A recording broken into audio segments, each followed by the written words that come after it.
When I was 7 years old and my sister was just 5 years old, we were playing on top of a bunk bed. I was 2 years older than my sister at the time. I mean, I'm 2 years older than her now, but at the time that meant she had to do everything that I wanted to do, and I wanted to play war. So we were up on top of our bunk beds, and on one side of the bunk bed I had put out all my G.I. Joe soldiers and weaponry, and on the other side were all my sister's Milos and ponies and ready for a cavalry charge. There are differing accounts of what actually happened that afternoon, but since my sister is not here with us today, let me tell you the true story. Which is my sister is a little bit on the clumsy side, and somehow, without any help or push from her older brother at all, suddenly Amy disappeared off of the top of the bunk bed and landed with this crash on the floor. And I nervously peered over the side of the bed to see what had befallen my fallen sister, and saw that she had landed painfully on her hands and knees on all fours on the ground. I was nervous because my parents had charged me with making sure that my sister and I played as safely and as quietly as possible. And seeing as how I had accidentally broken Amy's arm just 1 week before,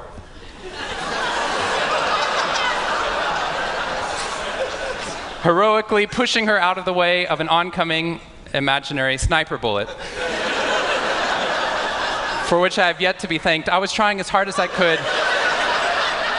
She didn't even see it coming. I was trying as hard as I could to be on my best behavior, and I saw on my sister's face this wail of pain and suffering and surprise, threatening to erupt from her mouth and threatening to wake my parents from the long winter's nap for which they had settled. So I did the only thing my little frantic 7-year-old brain could think to do to avert this tragedy. If you have children, you've seen this hundreds of times before. I said, Amy, wait, don't cry, don't cry. Did you see how you landed?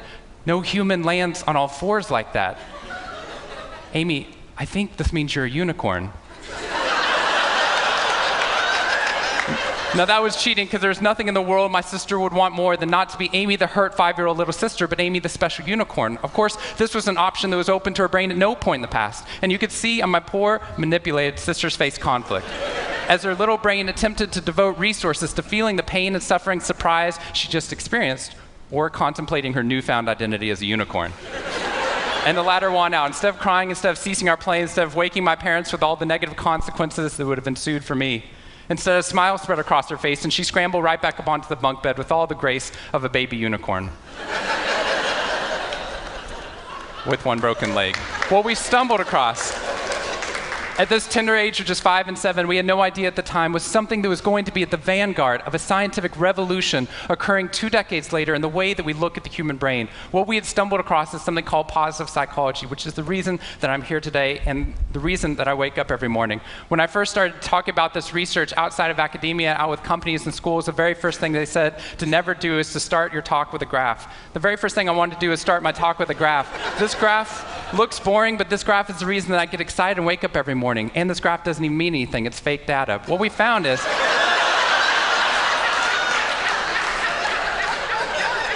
if I got this data back studying you here in the room, I would be thrilled, because there's very clearly a trend that's going on there, and that means that I can get published, which is all that really matters. The fact that there's one weird red dot that's up above the curve, there's one weird in the room, you know who you are, I saw you earlier. That's no problem. That's no problem, as most of you know, because I can just delete that dot. I can delete that dot because that's clearly a measurement error, and we know that's a measurement error because it's messing up my data. So one of the very first things that we teach people in economics and statistics and business and psychology courses is how, in a statistically valid way, do we eliminate the weirdos? How do we eliminate the outliers? So that we can find the line of best fit, which is fantastic if I'm trying to find out how many Advil the average person should be taking, too. But if I'm interested in potential, if I'm interested in your potential, or for happiness, or productivity, or energy, or creativity, what we're doing is we're creating the cult of the average with science. If I ask a question like, how fast can a child learn how to read in a classroom? Scientists change the answer to, how fast does the average child learn how to read in that classroom? And then we tailor the class right towards the average. Now, if you fall below the average on this curve, then psychologists get thrilled, because that means you're either depressed, or you have a disorder, or hopefully both. We're hoping for both, because our business model is if you come into a therapy session with one problem, we want to make sure you leave knowing you have 10. So you'll keep coming back over and over again. We'll go back into your childhood if necessary, but eventually what we want to do is to make you normal again. But normal is merely average. And what I posit, and what positive psychology posits, is that if we study what is merely average, we will remain merely average. Then instead of deleting those positive outliers, what I intentionally do is come into a population like this one and says, why? Why is it that some of you are so high above the curve in terms of your intellectual ability, athletic ability, musical ability, creativity, energy levels, your resiliency in the face of challenge, your sense of humor? Whatever it is, instead of deleting you, what I want to do is study you. Because maybe we can glean information, not just how to move people up to the average, but how we can move the entire average up at our companies and schools worldwide. The reason this graph is important to me is when I turn on the news, it seems like the majority of the information is not positive. In fact, it's negative. Most of it's about murder, corruption, diseases, natural disasters, and very quickly, my brain starts to think that's the accurate ratio of negative to positive in the world. What that's doing is creating something called the medical school syndrome, which if you know people who have been to medical school during the first year of medical training, as you read through a list of all the symptoms and diseases that could happen, suddenly you realize you have all of them. I have a brother-in-law named Bobo, which is a whole other story. Bobo married Amy the unicorn. Bobo called me on the phone from Yale Medical School. And Bobo said, Sean, I have leprosy. Which even at Yale is extraordinarily rare. But I had no idea how to console poor Bobo because he had just gotten over an entire week of menopause. See, what we're finding is not necessarily the reality that shapes us, but the lens through which your brain views the world that shapes your reality. And if we can change the lens, not only can we change your happiness, we can change every single educational and business outcome at the same time. When I applied to Harvard, I applied on a dare. I didn't expect to get in, and my family had no money for college. When I got a military scholarship 2 weeks later that allowed me to go, suddenly something that wasn't even a possibility became a reality. When I went there, I assumed everyone else would see it as a privilege as well, that they'd be excited to be there. Even if you're in a classroom full of people smarter than you, you'd be happy just to be in that classroom, which is what I felt. But what I found there is while some people experienced that, when I graduated after my 4 years and then spent the next 8 years living in the dorms with the students, Harvard asked me to. Wasn't that guy. But what happened, I was an officer of Harvard to counsel students through the difficult 4 years, and what I found in my research and my teaching is that these students, no matter how happy they were with their original success of getting into the school, 2 weeks later their brains were focused not on the privilege of being there, nor on their philosophy or their physics. Their brain was focused on the competition, the workload, the hassles, the stresses, the complaints. When I first went in there, I walked into the freshman dining hall, which is where my friends from Waco, Texas, which is where I grew up, I know some of you have heard of it. When they come to visit me, they look around, they say, this freshman dining hall looks like something out of Hogwarts from the movie Harry Potter, which it does. This is Hogwarts from the movie Harry Potter, and that's Harvard. And when they see this, they say, Sean, why do you waste your time studying happiness at Harvard? Seriously, what does a Harvard student possibly have to be unhappy about? Embedded within that question is the key to understanding the science of happiness. Because what that question assumes is that our external world is predictive of our happiness levels. When in reality, if I know everything about your external world, I can only predict 10% of your long-term happiness. 90% of your long-term happiness is predicted not by the external world, but by the way your brain processes the world. And if we change it, if we change our formula for happiness and success, what we can do is change the way that we can then affect reality. What we found is that only 25% of job successes are predicted by IQ. 75% of job successes are predicted by your optimism levels, your social support, and your ability to see stress as a challenge instead of as a threat. I talked to a boarding school up in New England, probably the most prestigious boarding school, and they said, we already know that. So every year, instead of just teaching our students, we also have a wellness week, and we're so excited. Monday night, we have the world's leading expert coming in to speak about adolescent depression. Tuesday night is school violence and bullying. Wednesday night's eating disorders. Thursday night is illicit drug use, and Friday night, we're trying to decide between risky sex or happiness. I said, that's most people's Friday nights.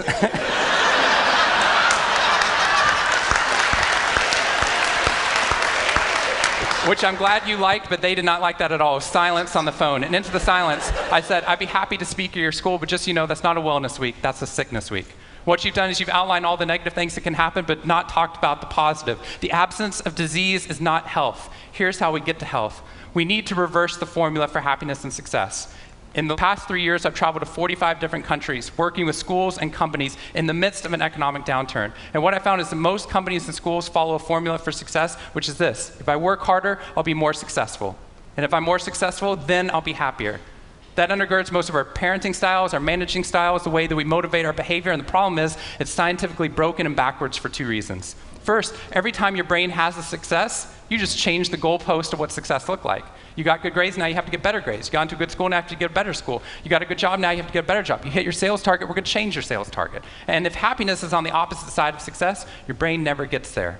What we've done is we've pushed happiness over the cognitive horizon as a society. And that's because we think we have to be successful, then we'll be happier. But the real problem is our brains work in the opposite order. If you can raise somebody's level of positivity in the present, then their brain experiences what we now call a happiness advantage, which is your brain at positive performs significantly better than it does at negative, neutral, or stressed.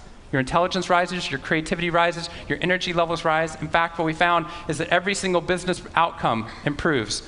Your brain at positive is 31% more productive than your brain at negative, neutral, or stressed.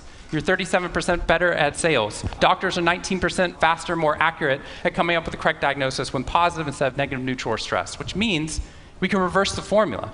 If we can find a way of becoming positive in the present, then our brains work even more successfully as we're able to work harder, faster, and more intelligently. What we need to be able to do is to reverse this formula so we can start to see what our brains are actually capable of. Because dopamine, which floods into your system when you're positive, has two functions. Not only does it make you happier, it turns on all the learning centers in your brain, allowing you to adapt to the world in a different way. We found that there are ways that you can train your brain to be able to become more positive. In just a 2-minute span of time, done for 21 days in a row, we can actually rewire your brain, allowing your brain to actually work more optimistically and more successfully. We've done these things in research now in every single company that I've worked with, getting them to write down 3 new things that they're grateful for 21 days in a row, 3 new things each day. And at the end of that, their brain starts to retain a pattern of scanning the world not for the negative, but for the positive first. Journaling about one positive experience you've had over the past 24 hours allows your brain to relive it. Exercise teaches your brain that your behavior matters. We find that meditation allows your brain to get over the cultural ADHD that we've been creating by trying to do multiple tasks at once, and allows our brains to focus on the task at hand. And finally, random acts of kindness or conscious acts of kindness. We get people, when they open up their inbox, to write one positive email praising or thanking somebody in their social support network. And by doing these activities and by training your brain, just like we train our bodies, what we found is we can reverse the formula for happiness and success, and in doing so, not only create ripples of positivity, but create a real revolution. Thank you very much.